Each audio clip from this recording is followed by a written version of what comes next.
Magandang umaga po mga ka-Saint Teresa de Avila TV at welcome po sa bago na naman po nating video kung saan ibibahagi natin ang mga kaalamang natutunan natin patungkol sa deliverance prayer. So kung bago pa lang po kayo sa ating channel, don't forget to like and subscribe our channel para updated po tayo sa mga bagong updates at uploads natin. So sa araw pong ito, tatalakayin po natin kung paano ba mag-deliverance ng bahay gamit ang Catholic Handbook of Deliverance Prayer. So, maaari po kayong maghanda ng listahan o yung papel kung saan isusulat ang mga pamamaraan na ibabahagi natin sa araw na ito. Una, in the absence of the Catholic priest who should do the deliverance of the home, the Catholic family united in true faith can do it in their own house. Note, make sure that you are the owner of the house, for demons are very particular with spiritual authority. Do not perform deliverance with your neighbor's house. So, klarong-klaro po yan mga kapatid na wag po tayong gagawa ng deliverance sa bahay ng ating kapitbahay. No? Klarong-klaro po kasi napaka-particular po ng kalaban when it comes sa spiritual authority. No, kaya nga paulit-ulit na pinapaalala sa atin ng mga authority like the exorcist priest or yung mga deliverance minister na dapat meron tayong spiritual authority. So ano nga ba itong spiritual authority? Halimbawa, sa bahay, ang ama meron siyang spiritual authority sa kanyang pamilya. Or halimbawa naman, kung ikaw ay isang kapitan, meron kang spiritual authority sa iyong mga crew or sa paaralan. No, si teacher, meron siyang spiritual authority sa kanyang class advisory. Sa kanya lang class advisory ha, walang kasali yung ibang section. Or kung ikaw naman ay may-ari ng property, meron kang spiritual authority sa inyong bahay or yung mga gamit mo or property. So, sa araw na to, yung bahay na i-deliverance ninyo, dapat meron kayong spiritual authority. Klaro po tayo dyan ha mga kapatid. Now, ano ba ang dapat nating tandaan at dapat nating ihanda bago ang deliverance proper? So, ito yung mga bagay na dapat nating ihanda. Of course, we have our sacramentals, holy water, so blessed salt, oil, at ano pang mga available na sacramentals ninyo dyan sa bahay.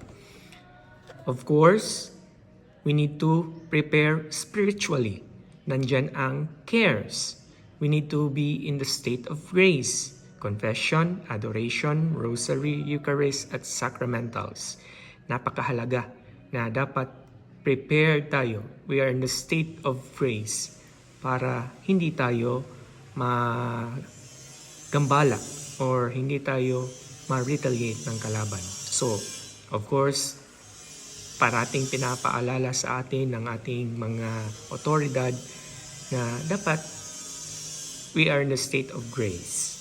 No? So, if possible, no, dapat na-renounce na rin natin yung mga occult practices and superstitious belief natin in front of the Blessed Sacrament. No, mas mapapadali ang ating pakikipaglaban if na-renounce na natin yung lahat ng mga occult practices and superstitious belief natin na ating nagawa noon. Now, ano ba ang unang gagawin natin? Una, step 1, dasalin natin ang prayer for protection sa page 62 to 64. No? So kung titingnan ninyo ang yung handbook, ito yung prayer of protection or prayer for protection. So hihingin natin ang protection ng Diyos, protection ng mga anghel, ng mga santo at ng mahal na Birheng Maria para tayo ay gabayan sa pagsasagawa ng ating deliverance sa bahay. No? So yan, yung unang gagawin, prayer for protection. Pangalawa, the prayer to take authority sa page 176 to 178. No? So, dasalin natin ang prayer to take authority pagkatapos dasalin ang prayer for protection. No? Kaya nga, dapat meron talaga tayong authority, spiritual authority. No? So, ang susunod naman natin gagawin ay ang prayer for a home troubled by evil spirit sa pages 130 to 133. No? Kung titingnan ninyo sa handbook, ito yung prayer of home troubled by evil spirit. No? So, ito yung dadasalin natin sa bahay natin na idini-deliverance. No, again, don't do deliverance outside your house or your neighbor's house. Pagkatapos naman, ay susunod natin ang prayer in breaking seals, consecration, curses, spells, and holy ties. Nasa page 76 to 80 po yan ng ating handbook. No, so kung titingnan po natin ang prayer, ito po yung prayer na nakalagay sa handbook. No? So, take note, no? May take note pong nakasulat na instead of a person, address it to the house or property. So, kay meron tayong mababasa dyan na state the name of the person, no? Kung nakikita ninyo sa prayer. So, instead na i-address natin siya sa tao, papalitan lang natin yan ng home or house. Kasi bahay yung dinideliverance natin. So, klaro po tayo dyan ha. So, kapag may nakita po kayong name of a person, or state the name of a person, papalitan lang po natin yan ng home or house. Kasi, i-address natin sa bahay. Kasi bahay po yung dinideliverance natin. Next, ito naman po yung prayer to break curses and spell. So, kung nakikita ninyo, meron pa rin tayo dyan state the name of the person. Same lang din po yung gagawin natin. Papalitan lang rin ho natin yan ng home. No? I-address po natin sa bahay, home, or house, or property. Pwede na po yun. Then, the same with the prayer to break unholy ties. Papalitan din ho natin yung state the name of the person into the name of the house, or home, or property. Kasi nga, again, bahay po yung dinideliverance natin dito. So, susunod naman, pagkatapos ng prayer to break the consecration and seal, pumunta na po tayo sa prayer of deliverance na sa page 80 ng inyong libro.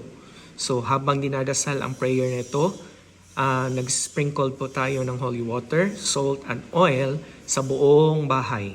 So kung titingnan po natin, ito po yung prayer of deliverance na nasa pahina 80 or page 80 ng ating libro or ng ating handbook.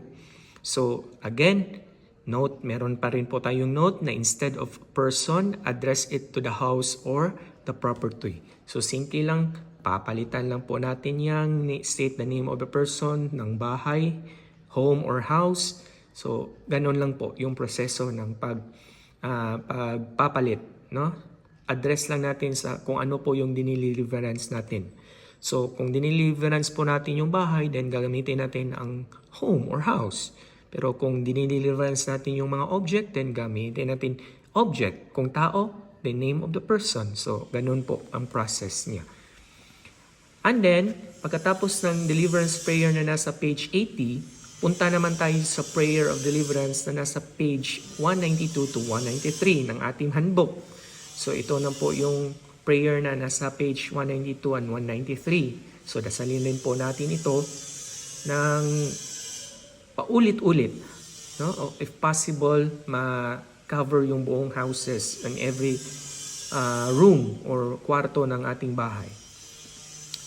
Pagkatapos dasalin ng deliverance prayer, ang susunod naman nating dadasalin ang entrustment of home to Mary Help of Christian na nasa pahina or pages 128 to 129. So, i-concentrate natin or entrust natin yung bahay sa ina ng ating Diyos, no? Help of Christian. So, kung titingnan natin sa pahina 128, ito yung prayer, entrustment of home to Mary Help of Christian. So, yan yung dadasalin natin. So, pagkatapos naman po nating dasalin ang entrustment of home to Mary Help of Christian, isusunod na po natin yung cleansing prayer. No? Napaka-importante po na sa bawat deliverance po na gagawin natin, ay mag-cleansing prayer po tayo. Ito po ay para hindi po tayo mabalikan ng kalaban, no? So cleansing prayer po ang panghuli or the last na nating idadasal, no? Yung iba mayroon rin silang dinadagdag, no? Pwede rin natin idagdag ang prayer against spirit of retaliation pagkatapos or in between, na bago ang cleansing prayer, pwede ang prayer against spirit of retaliation, or pwede rin po pagkatapos, no? Napakahilaga po. So, yun po yung proseso ng pag-deliverance ng buong bahay. So, ulitin lang po natin, disclaimer po, na ang binahagi po natin dito ay hindi po base sa ating personal na experience, but base po sa natutunan natin mula sa ibang mga authority, deliverance minister at exorcist priest, katulad din ng punto por punto at exorcism cross group. So sila po yung mga masigasig na nagtuturo sa atin kung paano po ang gagawin sa spiritual battle. So again po, credit po sa lahat po, na proper credit to the rightful owner ng mga photos at tutorial na binabahagi po natin dito sa ating channel. So again po, maraming salamat sa pagsubaybay sa tutorial na ito or sa talakayan na ito. Again, don't forget to like and subscribe sa ating channel, Saint Teresa of Avila TV. Hanggang sa huli po, don't forget to subscribe or your comment down below para sa gusto ninyong mga tanong or gusto ninyong content natin sa susunod na episode ng ating tutorial.